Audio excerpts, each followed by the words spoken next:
313-888. Yeah. 3538? 35-38, yeah. Bada boom. Hope Tiny has recovered from night one of the big concert extravaganza for Tiny and the Plains.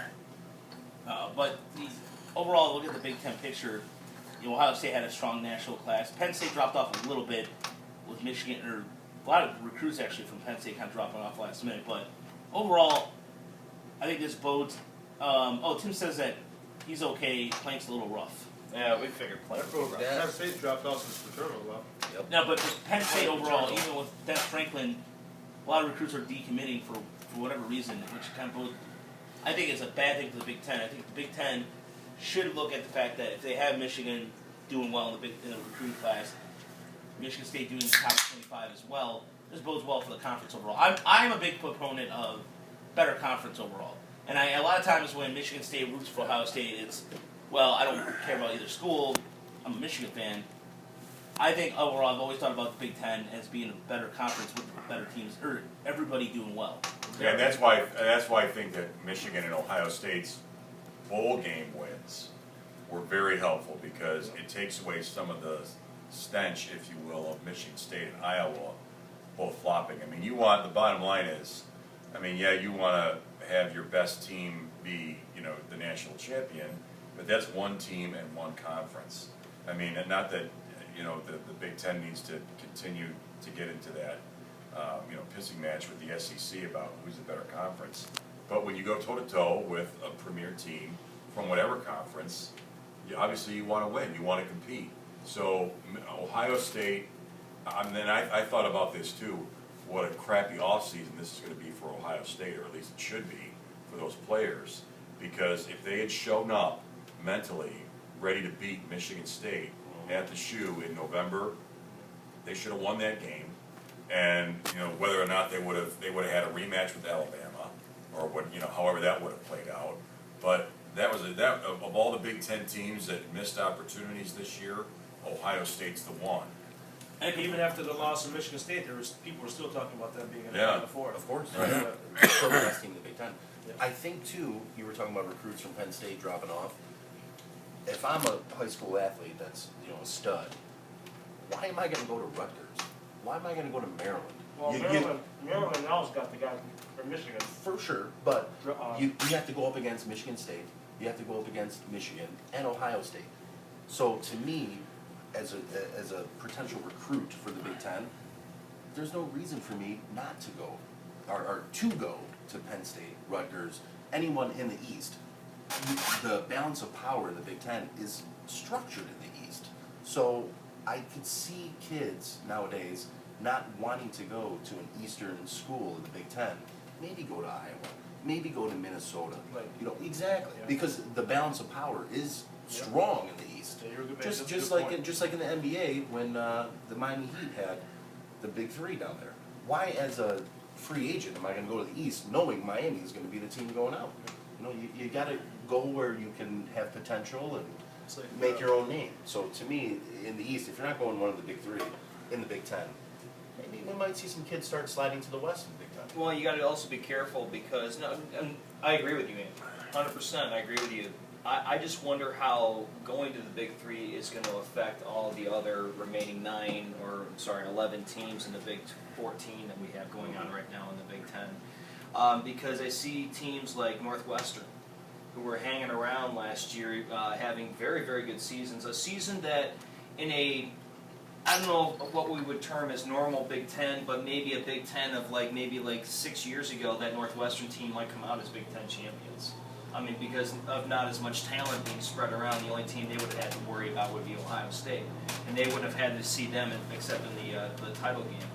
But Northwestern and Penn State are the wild card teams in the Big Ten for that to be the next step. Especially if you look at the recruiting classes that happen now. I know that Wisconsin was up there. Maryland had a very good recruiting class, as you said. Fredo, they have the I can't. Drebno? Not Drebno. No. It's who is the Maryland coach now? The defensive coordinator, the DC from Florida. Commissioner. No. He came from Florida. Yeah. DJ Durkin. DJ Durkin. Yeah. Yeah. So my whole point is that he's going to start getting the recruits. See, he knows how to recruit the Midwest. He'll start stealing recruits that are being rejected, like the Michigan guys that were being, quote, rejected, unquote.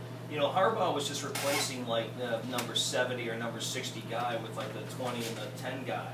Maryland's going to come in and swoop up the guys that are rejected by Michigan, Michigan State, or the big three. Or even if you look at it overall, Michigan in the top. Let's look at quickly the top 25. Michigan is Ohio State comes in number 4. Michigan comes in number 5.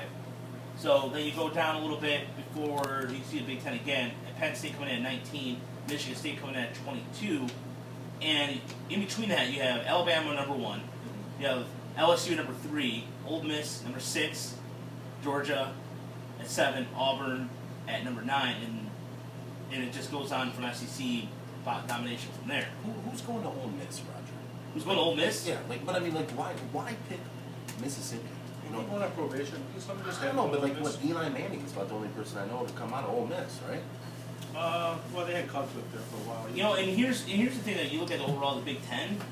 Even if you look at the top teams that are recruited in the Big Ten, Ohio State, Michigan, Penn State, Michigan State, Nebraska. Nebraska, again, it's a team out west that can make. It has a name that can bring cachet, and if they can seem to win the big games, they beat Michigan. They did beat Michigan State. Terrible head coach.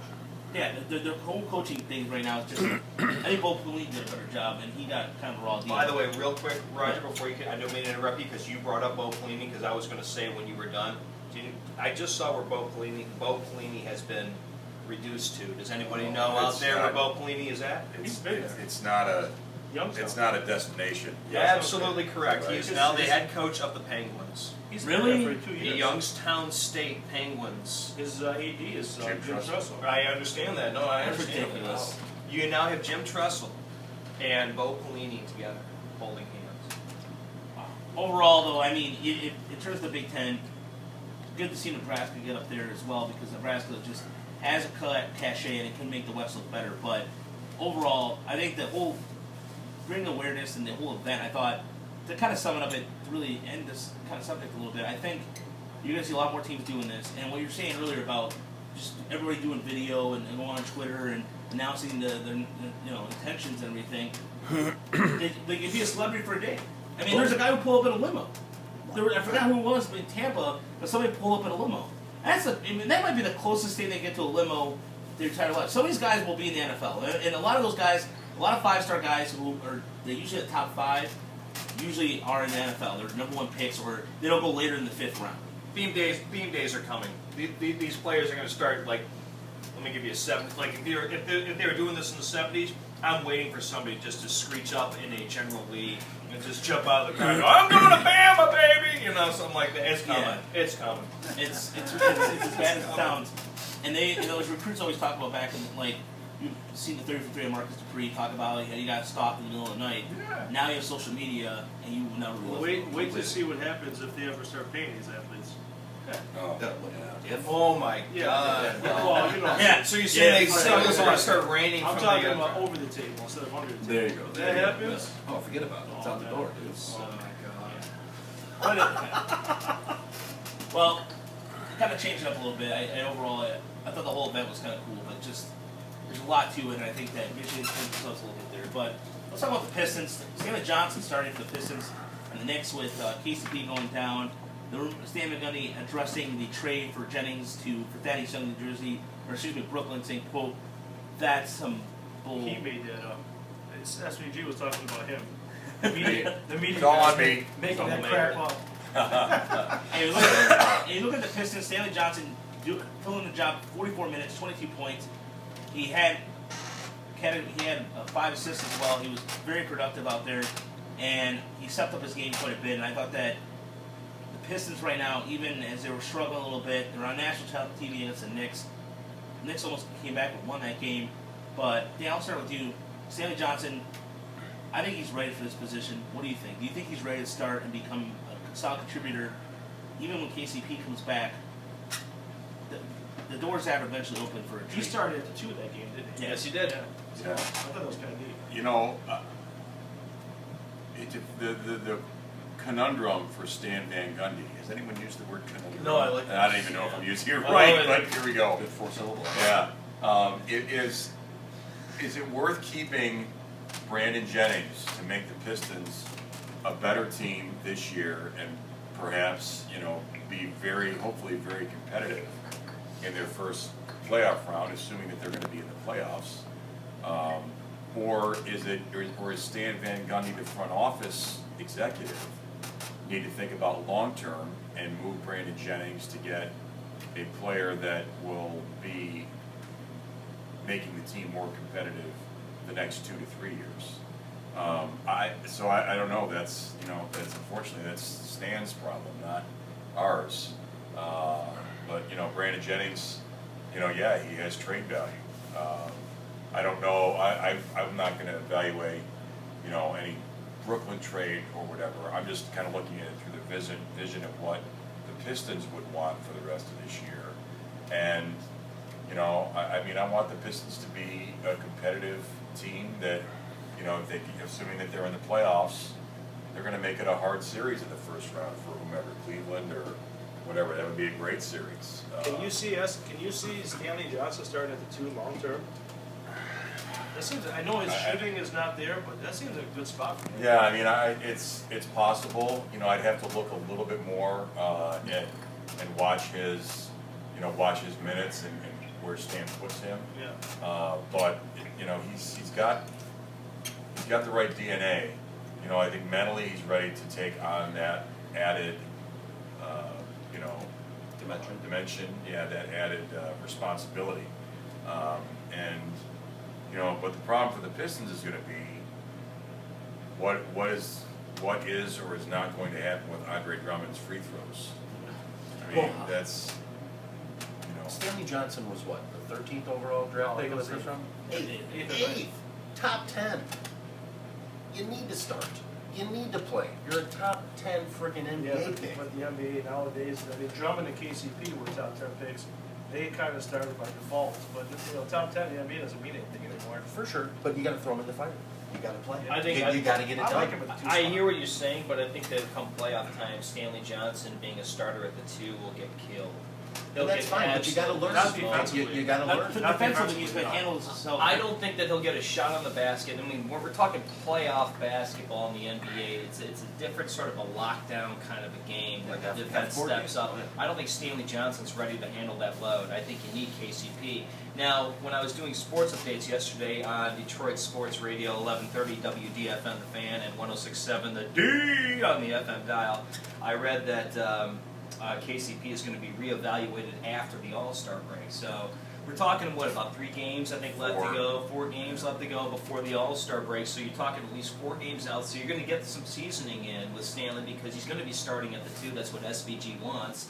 This is the time to get him seasoning in the first half of the season because the second half of the season is still a little bit different because it still has another level to it as the playoffs approach. We all know that. Same for hockey, same for baseball. When we reach the playoffs, I don't want to see Stanley Johnson on the floor. I hope not until, I hear you, I might be giving him a little, not as much credit maybe, but I don't want to see him starting in the playoffs. I don't want to see him as the first guy off the bench in the playoffs. I don't. I want to see him as maybe the 2 off, the second guy off the bench. Would you rather see Anthony Towler off the bench? No, Yeah, this is where my right, trade right, comes yeah. in. This is what I'm saying. They need the 6th man off the bench is what the Pistons need to trade. I think they have that guy, Brandon Jennings. Yeah. That's who Not needs to for be long. traded. Or That's who Or needs to be KCP. traded. One of the two. One of the two. You're not going to trade KCP. And I No, I'm not saying forget, trade, though. I forget who, if it was Greg Kelser or maybe the TNT guys that brought it up, but, is Stan going to put Brandon and, Reggie Jackson. Reggie, right. He should. I've been saying it all year. Those 2, will he put those 2 on the floor Yeah. together at the same time and then see what that creates? I think, as a person who just likes to watch great basketball players, I would love to see those 2 guys Yeah. on the floor together at the same time. KCP coming off the bench. Yeah. That should be like. Yeah. I would love to see that. I've been saying that for a while. I think those 2. I think when he made those comments, Brandon Jennings, a few weeks back, Yep. I think About he's the trying. locker room. The Yeah. leadership. Yep. Yeah. I think he wants to start. He wants to recreate what he had last year. You Yeah, saw right. he was their best Yeah. player last year. Oh. Why is Jennings not starting? That's Well, He's coming off coming, a but